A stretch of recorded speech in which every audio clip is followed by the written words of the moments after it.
Today, I'm going to tell you a story about how the night of March 17, 2021 changed my life for the better. Currently, I attend Hofstra University and I'm pre-med. I was studying anatomy and physiology. Back then, I was going into my year and a half to second year of being a pharmacy tech at CVS. I ended up staying a little late. My mom usually picks me up from work, so she was waiting for me outside. I drove home, and my mom said she had to use the bathroom, so she was going to go inside.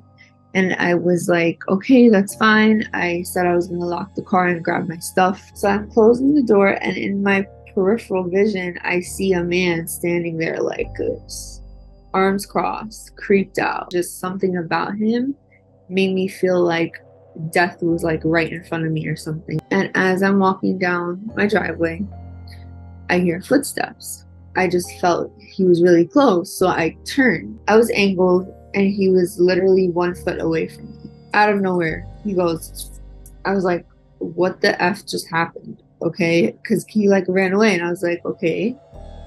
I turn around. It's been 5 seconds. All of a sudden, my face starts burning.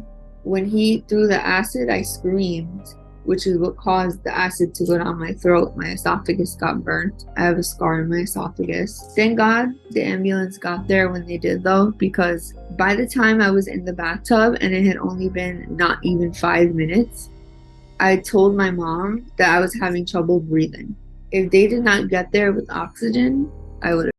The right thing to do to get like acid burn is you're really supposed to put like saline, which basically it's, or like sterile water, distilled water, something like that.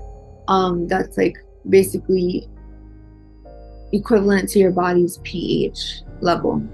This burn was here because it was sitting and sitting and sitting, and the acid ate.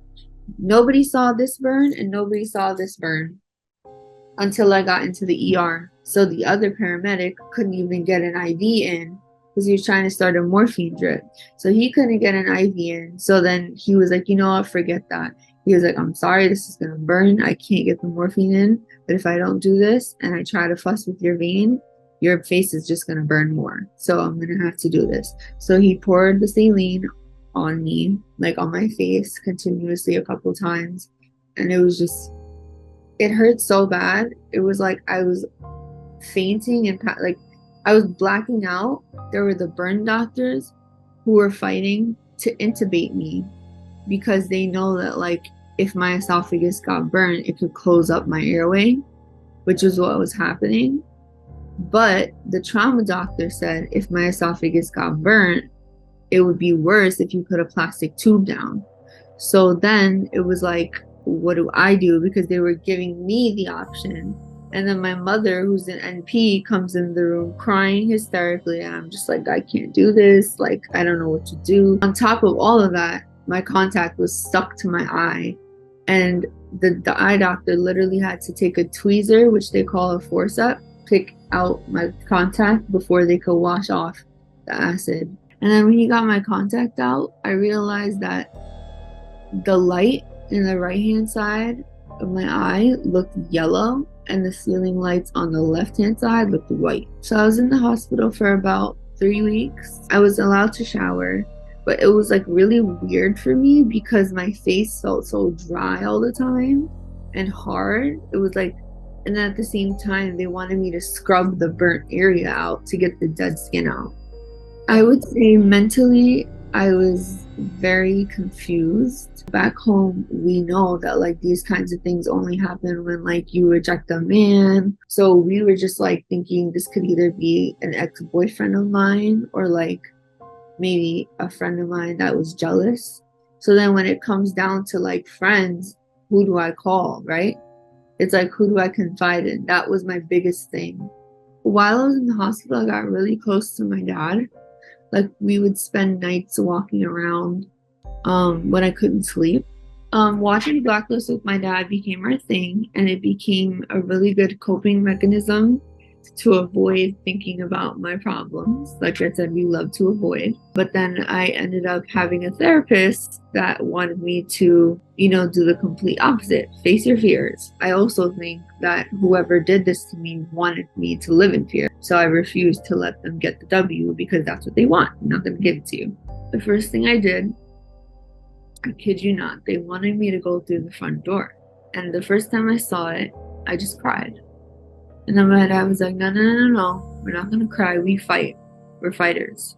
I also lost a lot of the insulation and the fatty tissue that filters out the cold. The scarring process was terrible. And I came across a doctor, a facial cosmetic surgeon. He actually ended up giving me a lot of advice and a lot of encouragement and told me about like this thing called tissue expanded, which is when they put an implant in your body.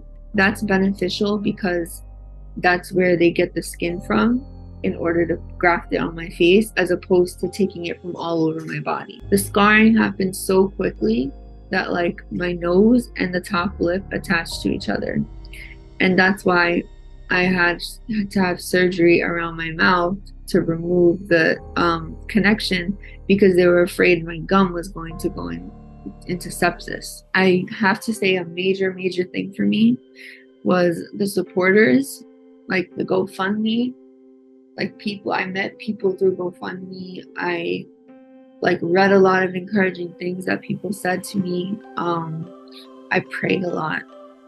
Like even when this happened the night of, I was literally reading something for protection. My spirituality and my connection with God is so strong. It's not easy, but I rather deal with living like this because there's a lot of people that don't have the opportunity and have to stay scarred and in so much pain. Some people back home like don't even have the education to, take their kids to the hospital, or, some people don't make it. Like I used to sit here, I was going through a lot of grief this year, and I used to sit here and feel sorry for myself, and I'd be like, why do I have to go through this? Then I got tired of being angry and I stopped complaining, and then just started to look at the positive. Like I woke up today, thank you. Like I can see with one eye. I could have been like fully blind, like I can talk. We complain so much more than we're grateful. Everybody asks me how I go through it, and sometimes I look at myself in the mirror. Like even now I look at myself in the mirror and I don't even sometimes believe that this is what it looks like, and I'm actually living through this. Like I don't know how I do it, but I really hope that I can take my story with me and like help motivate other people and inspire other people. The reason I wanted to share it with you is to keep it going, because I think that it's very important for people to know the severity of what these people did, yes, but it's not just about me. It's about finding them to make sure they don't do it to other people. My therapist actually asked me that question. She asked me, she's like, what if these people are never found? My parents and I were even saying like, I'll be able to go out when they get caught. Like it was literally, I was living my life based on when these people get caught, I'm going to do this. Like that's crazy. No. For anyone who has been through anything traumatic whatsoever, my piece of advice is to love yourself regardless, no matter what. You have to love yourself unconditionally. You're not going to be able to love other people if you don't know how to love yourself first. That life that I had was no longer there because I was constantly reminiscing on it. Like I would sit there and be like, oh, I used to do this, I used to do that. And instead I started just focusing on what I'm going to do going forward and looking forward instead of looking at the past, because I feel like I could be much more than just a doctor. I could like do so many different things. My best friend sent me information about this girl that got attacked on the subway of recent. I think it was last week Friday, and it was in the news, and she was 21 years old, just like me. That kind of made me feel like this is why I survived, like that's what my purpose is, to share my story and to help other people and to show them that like life isn't over. Like one thing I really want to do is I really hope to get in touch with that girl, because wouldn't it be amazing if I walk in the room and she sees me and I can just be like, look at me. So she doesn't feel bad. Like, that would be the most heartfelt thing I could ever do for somebody. I looked up the purpose of why people do this and the psychosis of it. They want you to have scars for the rest of your life so that you remember. So like, even though I might not have this scar that's light, or I might not be able to, see the scars, I still have scars here on my shoulder. I have scars on my thighs that will tie into memories of detrimental, like, pain and horror for me and trauma for the rest of my life. And that's what they want. You could either smile because it's a good day, or complain and make it a bad day. And it's true. You could either wake up in the morning and be happy that you're alive, or you could wake up in the morning and be miserable because you have to go to work. Or be grateful and say, I woke up, I have a job, thank you, God. Like, there's a different perspective. And I guess I just had to shift my perspective, which also goes back into what I just said, loving yourself. I just wanted to say thank you for all of you guys that took the time to listen to me today. And I hope that something that I said, you guys can take home with you and implement in your daily lives, hopefully. My purpose was just to, motivate you somehow. So I hope that I have accomplished that.